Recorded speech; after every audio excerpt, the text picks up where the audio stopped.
안녕하세요, 여러분. 오늘도 제 채널을 찾아주셔서 정말 고맙습니다. 저는 평범한 70살 할머니 박영희입니다.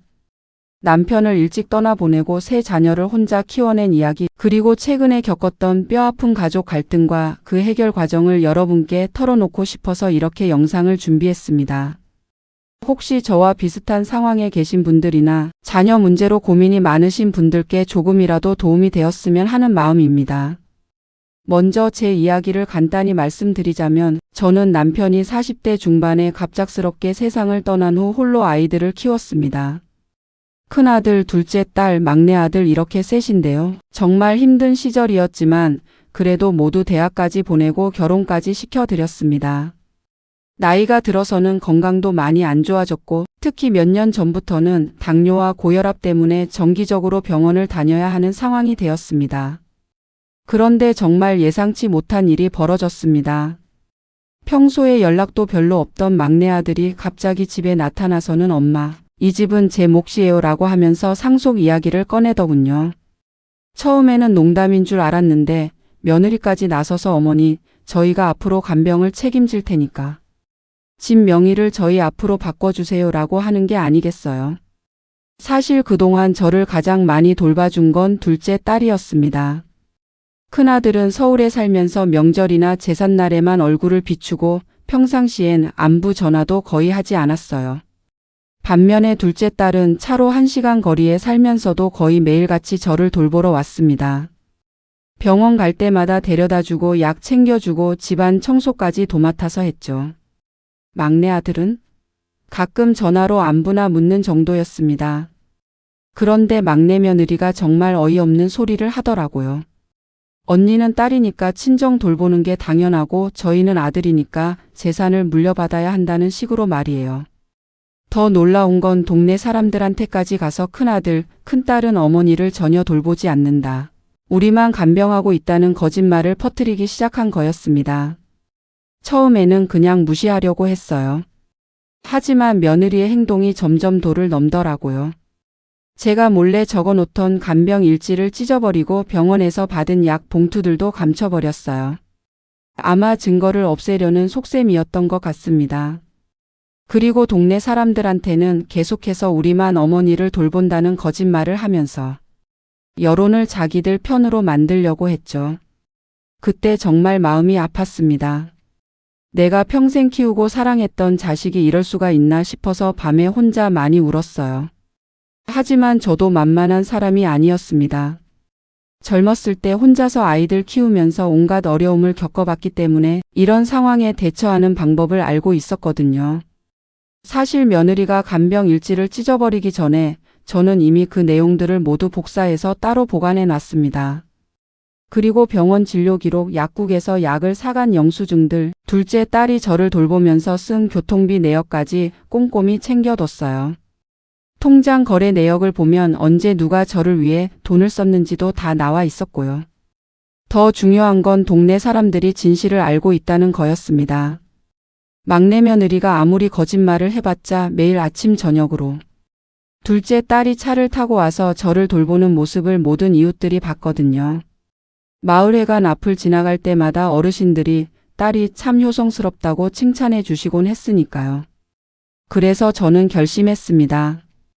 더 이상 이런 상황을 방치할 수는 없다고 생각해서 세 자녀를 모두 불러서 가족회의를 하자고 했어요.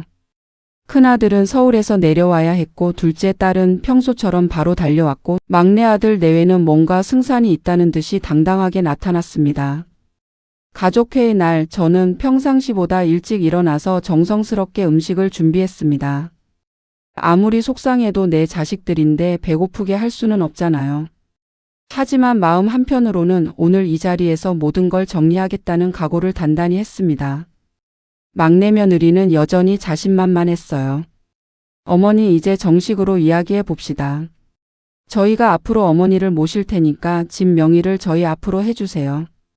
오빠하고 언니는 어차피 어머니한테 관심도 없으시잖아요 라고 하더라고요. 큰아들은 미안한 듯이 고개를 숙이고 있었고 둘째 딸은 황당하다는 표정으로 막내를 쳐다봤습니다. 그때 저는 미리 준비해둔 서류 봉투를 꺼냈습니다. 그래, 그럼 지금까지 누가 나를 돌봤는지 한번 확인해 보자라고 하면서 말이에요. 첫 번째로 꺼낸 건 간병일지 사본이었습니다. 둘째 딸이 언제 와서 무엇을 해줬는지, 병원에 언제 데려다 줬는지, 약을 언제 챙겨줬는지 날짜별로 상세하게 기록되어 있었어요. 막내 며느리 얼굴이 하얗게 질리더라고요. 분명히 찢어서 없앴다고 생각했던 건데 사본이 있다는 걸 몰랐던 거죠. 하지만 여기서 끝이 아니었습니다. 저는 계속해서 병원 진료 기록을 꺼내서 이날들마다 누가 나를 병원에 데려다 줬는지 보자라고 했어요. 기록을 보니 90% 이상이 둘째 딸이었고 가끔 큰아들이 서울에서 내려와서 데려다 준 적이 몇 번 있었을 뿐 막내 아들이 병원에 데려다 준 기록은 거의 없었습니다. 그 다음에는 약국 영수증들을 보여줬어요. 제가 먹는 약들이 워낙 비싸서 누가 사줬는지 기록을 해뒀는데 역시 대부분이 둘째 딸이 사준 것들이었고 큰아들이 몇 번, 막내 아들은 정말 손에 꼽을 정도였습니다. 통장 거래 내역도 마찬가지였어요. 둘째 딸이 제 명의로 병원비를 입금해준 기록, 생활비를 보내준 기록들이 선명하게 남아 있었습니다. 막내 며느리가 변명하려고 했어요. 그래도 저희가 마음으로는 하고 말하려는데 저는 마지막 카드를 꺼냈습니다. 동네 이장님과 부녀회장님께서 써주신 확인서였어요. 박영희 할머니의 둘째 딸이 매일 왕복 2시간을 걸려서 어머니를 돌보러 다니는 모습을 우리 마을 주민들이 모두 목격했다는 내용이었습니다. 그 순간 막내 며느리는 완전히 말문이 막혔어요. 그동안 동네에 퍼뜨린 거짓말들이 오히려 자기 발목을 잡은 거였죠. 이웃들은 진실을 알고 있었고 오히려 막내 며느리의 거짓말에 분노하고 있었던 겁니다. 큰아들이 그제서야 정신을 차리고 눈물을 흘리기 시작했어요. 엄마, 죄송합니다. 제가 너무 무관심했습니다. 동생이 이런 짓을 하는 줄 몰랐어요 라고 하면서 말이에요. 둘째 딸도 울기 시작했고 막내 아들조차 며느리의 행동에 당황한 표정이었습니다. 저는 그때 마음이 복잡했어요.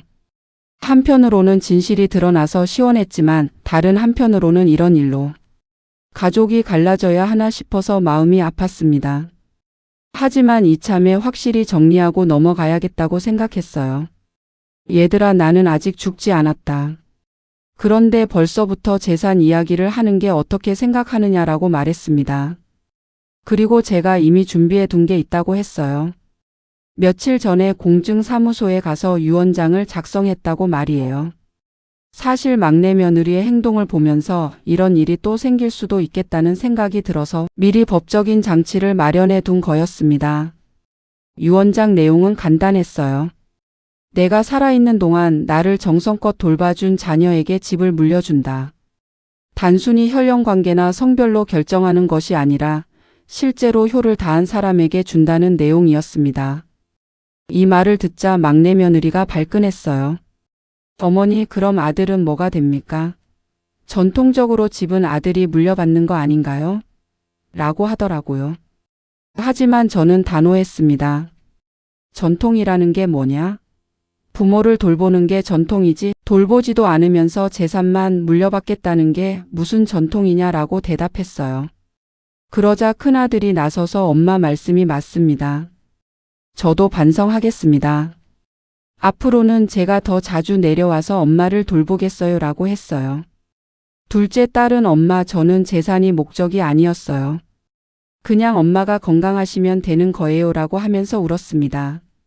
막내 아들도 결국 며느리한테 당신이 너무 심했어요.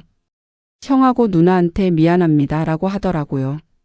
며느리는 끝까지 불만스러워했지만 이미 모든 증거가 드러난 상황에서 더 이상 할 말이 없었던 것 같아요. 그날 가족회의 이후로 많은 것이 바뀌었습니다. 큰아들은 정말로 자주 내려오기 시작했어요.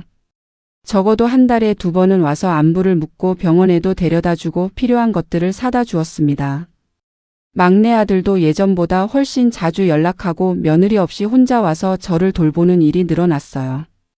둘째 딸은 여전히 가장 많이 저를 돌봐주고 있지만 이제는 형제들이 함께 나눠서 하니까 부담이 많이 줄어든 것 같아요. 그리고 무엇보다 중요한 건 세 남매가 다시 화목해졌다는 거예요. 명절에 모이면 예전처럼 웃고 떠들면서 지내거든요. 막내 며느리는 아직도 좀 서먹하긴 하지만 예전처럼 동네에 거짓말을 퍼뜨리거나 하지는 않아요. 아마 이웃들이 진실을 알고 있다는 게 부담스러운 것 같아요. 대신 가끔 반찬을 해서 가져다 주기도 하고 나름대로 노력하는 모습을 보이고 있습니다. 이 모든 일을 겪으면서 저는 몇 가지 깨달은 게 있어요. 첫째는 아무리 가족이라고 해도 불의한 일에는 단호하게 대처해야 한다는 것입니다. 처음에 저는 그냥 참고 넘어가려고 했거든요. 하지만 그랬다면 진짜 간병을 해준 둘째 딸은 억울하고 막내 며느리의 거짓말은 계속 커져서 나중에는 돌이킬 수 없는 상황이 됐을 거예요.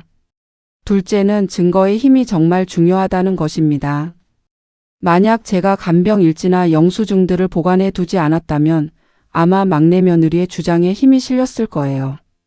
특히 나이 든 분들은 중요한 서류나 기록들을 잘 보관해 두시는 게 좋을 것 같아요. 언제 어떤 일이 생길지 모르거든요. 셋째는 이웃들의 증언이 얼마나 소중한지 알게 됐다는 것입니다. 평소에 동네 사람들과 좋은 관계를 유지하고 진실한 모습으로 살아가는 게 중요해요.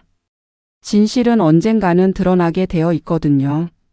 마지막으로 가족 간의 갈등이 생겼을 때 감정적으로만 대응하면 안 된다는 걸 배웠습니다.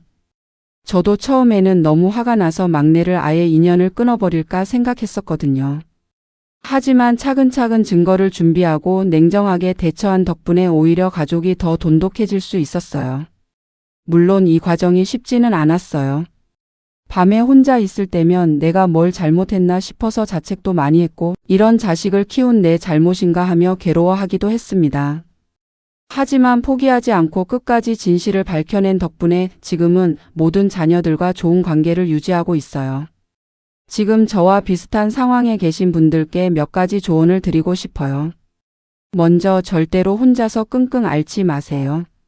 신뢰할 만한 사람들, 이웃들, 친구들과 상황을 공유하고 조언을 구하세요.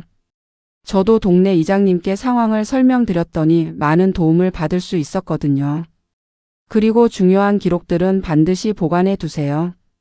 병원 진료 기록, 약 영수증, 간병일지, 통장, 거래 내역 등등 나중에 증거가 될 수 있는 것들은 다 챙겨 두시는 게 좋아요. 복사본도 만들어서 안전한 곳에 보관하시고요. 법적인 준비도 미리 해두시면 좋겠어요. 저는 유언장을 미리 작성해뒀는데 이게 정말 도움이 많이 됐어요.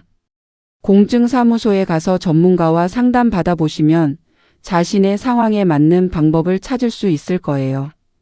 무엇보다 중요한 건 포기하지 않는 것입니다. 나이가 들었다고 해서 약하다고 해서 부당한 대우를 받아서는 안 돼요. 우리도 존중받을 권리가 있고 진실을 말할 권리가 있습니다. 비록 힘들고 괴롭더라도 끝까지 자신의 입장을 분명히 하세요. 또 한 가지, 자녀들에게 너무 많은 기대를 하지 마세요.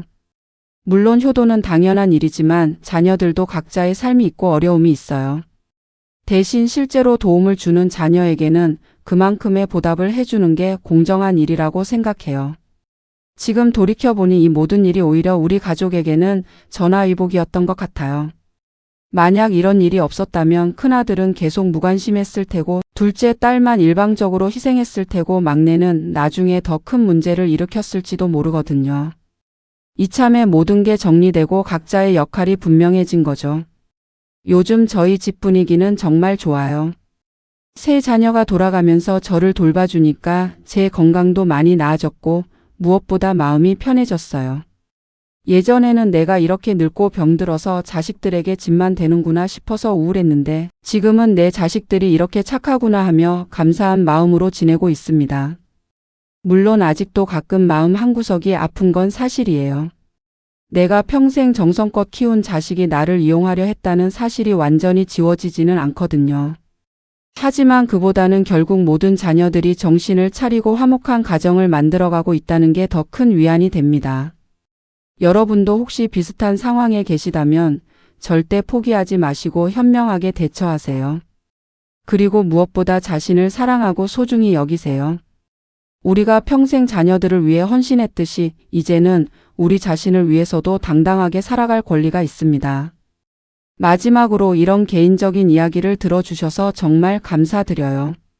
제 경험이 누군가에게는 도움이 되었기를 바라며 앞으로도 여러분과 좋은 이야기들을 나누고 싶습니다. 건강하시고 행복하세요.